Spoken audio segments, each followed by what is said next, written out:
concept of ESG must be seen within the confines of the MFMA, which actually governs the procurement in local government. And it's supposed to provide sustainability, ethics, and social impact. Really, in a nutshell, that is what the ESG stands for. And we've had some very interesting comments, especially from our two previous speakers. I'll touch on some of them in a minute.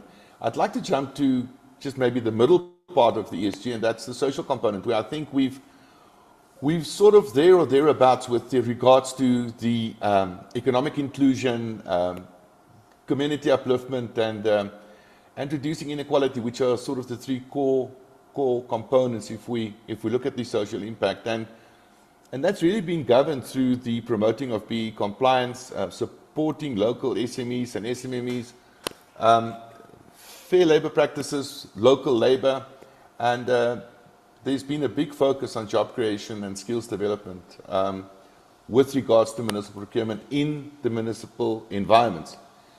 We have to actually be mindful because a big portion of what we procure in local government, if we look at the consumables, comes from China.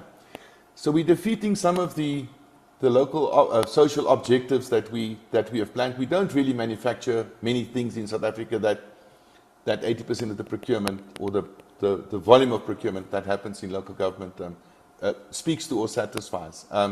So I think if we're there with social, I think we're fairly okay. With regards to the environment, I agree with Thandi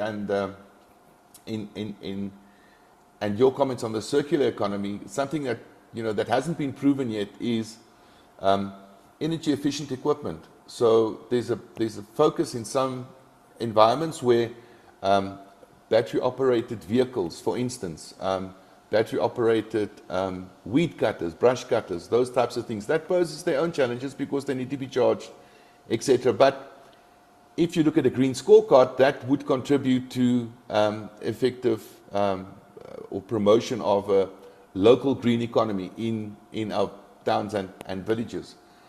However, what's not clear is the disposal process, which I think is critical. What are we going to do with those batteries when they reach the end of their life? We're digging a hole and we're putting them in the hole. So those are the types of things that I think it's easy to look at. And Sakumzi's presentation this morning with the Green Building Council, and yeah, that's all great. That's fine. Compliance in that regard is probably a bit more flexible than it is sort of under daily run-of-the-mill aspects. My opinion, if we want to make an impact with regards to energy efficient equipment, low carbon footprint suppliers, we need to have a scorecard similar to what we have for the triple BEE component. It's very detailed. It tells you exactly what you need to do, and it assigns points to specific objectives. If we do that, then we'll be able to force suppliers in general, not force, but we'll encourage suppliers in general to comply to some form of green framework, because I think the ISO standard that was quoted by Thandi is an excellent example. It is just very difficult for us to enforce that in a short period of time. So it's probably need to take a 10-year view or a longer term view of having that incorporated. But you have to start somewhere. And one of the suggestions that I would like to make to the forum is start with a scorecard, start with a basic scorecard. If you're procuring X, then see what the environmental impact is, do a proper assessment, and then even if you just allocate 4 points, at least we've done something. With regards to governance, Zolani, it deals with so many things: anti-corruption, supply due diligence, conflict of interest. Those are the typical types of things that comes through the normal run-of-the-mill processes, and supposed to strengthen institutional integrity and deal with the basic sort of management of procurement agreements. But it's not flawed, but it's not waterproof. So again, in that space, I think we've got a lot of work to do with regards to governance. If you put a stop street in the middle of the road, people will find a way to circumnavigate that. stop street. So it's just something that we have to be mindful.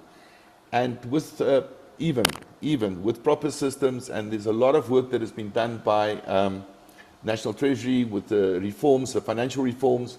It started with the MSCOA implementation, trying to just standardize the financial environment, but also bring about very definite changes in the way that we report with regards to governance. Yet we still have failures in that system.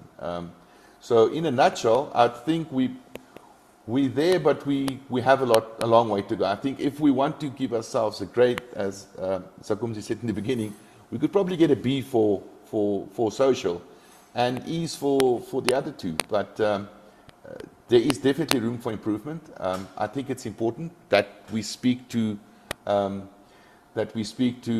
these three principles in a holistic manner, and that we have a commitment from all stakeholders and all parties.